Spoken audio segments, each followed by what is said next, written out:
droits puisent leur source dans 3 types de normes juridiques: internationales, européennes et nationales. En France, la loi dite pour une immigration maîtrisée, un droit d'asile effectif et une intégration réussie, datée du 10 septembre 2018, est récemment venue compléter le cadre juridique existant.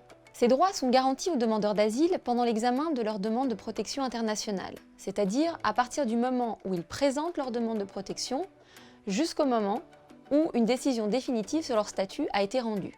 Une décision définitive est une décision positive ou, si elle est négative, qui n'est plus susceptible d'un recours juridictionnel.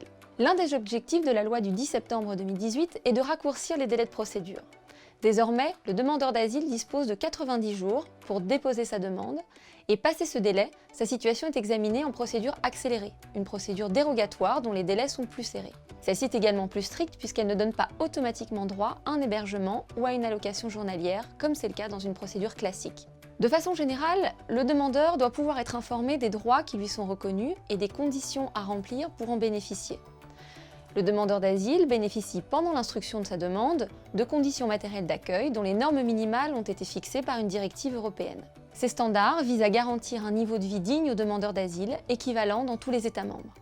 Le demandeur est en principe hébergé dans un centre d'accueil pour demandeurs d'asile ou dans une structure dédiée, où il bénéficie d'un accompagnement social, juridique et administratif.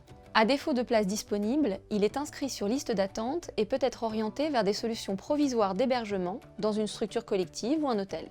Le demandeur reçoit également une aide financière sous forme d'allocation mensuelle qui s'élève en France à un montant journalier de 6,80 € pour une personne seule, à 17 € pour un couple avec 2 enfants, moyennant le respect de certaines conditions, dont le fait d'avoir accepté les solutions d'hébergement et de se soumettre à certaines formalités administratives. Désormais, le manquement à ces obligations peut entraîner le retrait immédiat et de plein droit des conditions matérielles d'accueil.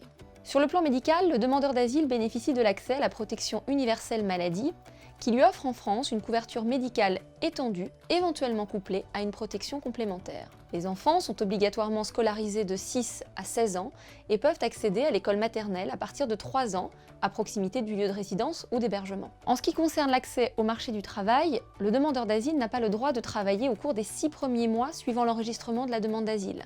Passé ce délai, l'accès au marché du travail peut être autorisé lorsqu'il n'a toujours pas été statué sur sa demande.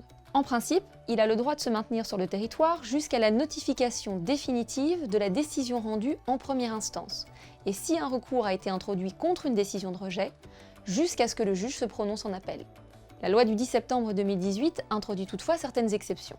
Si la loi française a récemment durci les modalités d'accès et d'octroi des conditions matérielles d'accueil, le pouvoir des autorités nationales n'en reste pas moins encadré par le droit européen.